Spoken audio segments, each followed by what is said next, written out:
Previously, we covered extreme speed, as I feel like I didn't cover this move well enough during the main guide, but now it's Aurasphere's turn. You might think that I'm crazy for revisiting this move even after it had its own section. I talked about it for over 8 minutes after all, but I honestly feel like that I didn't do this move enough justice.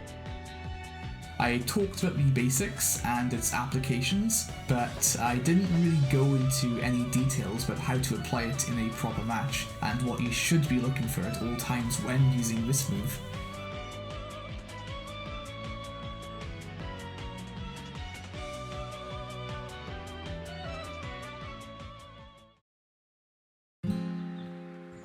Although Aurasphere can take stocks at high percents, and you can use the hitbox for the move to confirm, that isn't actually the main use for it. Ideally, this move should be used as a conditioning tool to make your opponents act in the way that you want them to. Or failing that, learn their core habits and panic options. As a Lucario player, there are two main situations of conditioning that we always want to see ourselves in. The most basic method of conditioning we have is to simply start charging Aurasphere just outside their threat range, and to see how they react when we do so. Most opponents will usually do one of the following. They'll either hold and stay in shield, they'll either jump, or they'll aggressively approach with their fastest option at the time. If they hold and stay in shield, we can cancel the Aurasphere and dash grab them, since we have an excellent initial dash. At higher aura, force palm grab should be used instead, since this will naturally take the stock. For jumping, I like to jump and shoot Aurasphere personally, since the execution of this is really easy, though you could always punish this with an aerial instead. Aggressive approaches can be the most difficult option to deal with, but preemptively using an F-tilt might deal with it fairly well. Or you can also just shoot Aurasphere as well, that should work fine.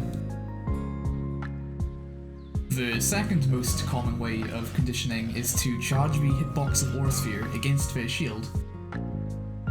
As mentioned in the guide, cancelling into a grab or a force palm grab will work most of the time due to matchup inexperience, but truthfully this situation is a very nuanced game of mix-ups which heavily favour us. They're likely to do the following. They're likely to either hold shield, use their best out of shield option, shield grab, or roll. If they like to abuse their best out of shield option, just hold shield in response and counteract them afterwards. Otherwise, against grab, we have many options that we could take. We could jump into back air, we could spot dodge into grab. There are quite a few ways to get around this, but those are probably the two best options. These are the two main conditioning scenarios that will likely happen in every match, but they're not equal by any means.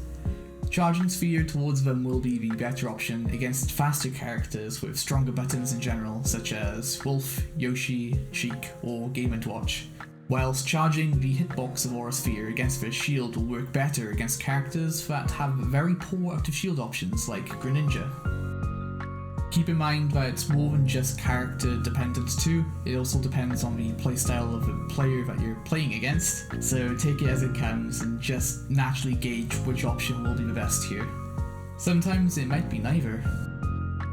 These situations also work very similarly by the ledge as well. These were covered in the main guide, so I won't go into depth on what you should do here, but I do want to make special note of cancelling Aurasphere into up tilt. This beats every single shield grab in the entire game, and it will also catch jump.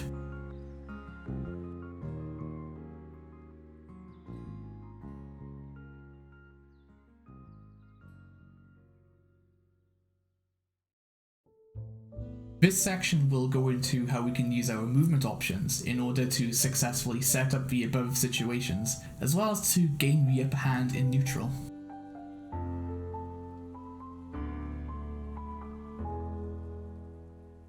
The most common way we have of catching people in Aurasphere is by just B-reversing into them when retreating.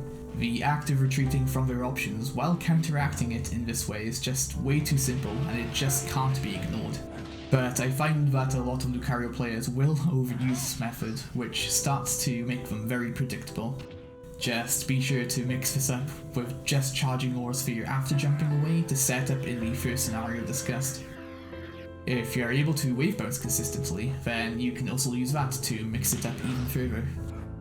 If both of you are on the platform, I find that full hopping and B-reversing works surprisingly well here. From experience, a lot of people like to jump and use an aerial to get off the platform, and you can often confirm this into an up air for an easy stock.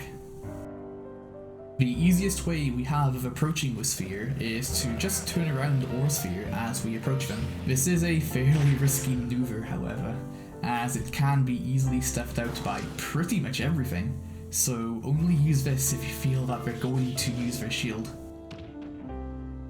It's entirely possible to do this during their initial dash as well, if you think you can catch them being aggressive. If they're on the platform, don't be afraid to try and catch them with Aurasphere as well.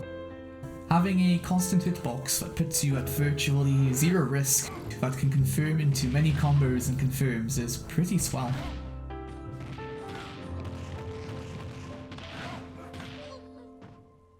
One of my favourite options to use during the neutral is to approach the opponent with a short hop and then wave bounce the sphere immediately afterwards. Lucario's neutral is sadly fairly linear, with relying on landing near to start many combos with, and this option perfectly complements this. A lot of opponents will throw out an option from either being conditioned to by the nair or from panic, and we can easily capitalise on this by just simply throwing the sphere. Or if you're feeling confident that they'll shield, you can just feel free to cancel the sphere while landing and go for a grab.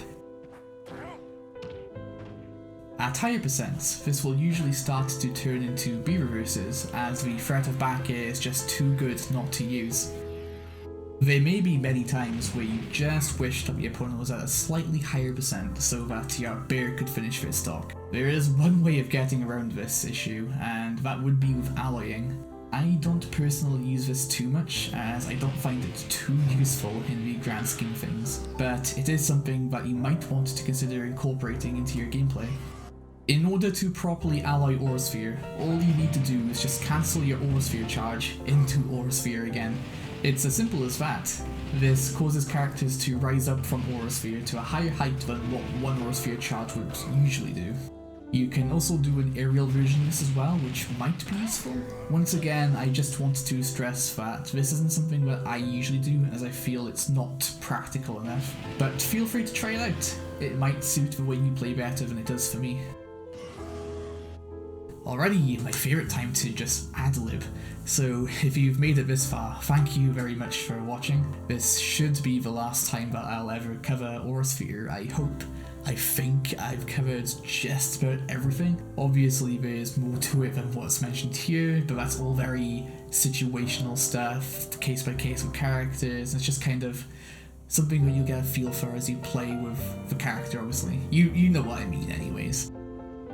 I already have the ideas for what I want to do for the next video, but I'm not sure when that will come out. Obviously, progress on this is kind of slow. I don't really want to rush. I kind of just want to take my time and work on this when I'm capable of doing so. But yeah, I just want to say thanks again for watching. If you're liking the Lucario content so far, please subscribe and stick around. I will definitely not be plaguing your inboxes, that's for sure. But yeah, until then, if you have any questions, please ask below, and I'll see you guys soon.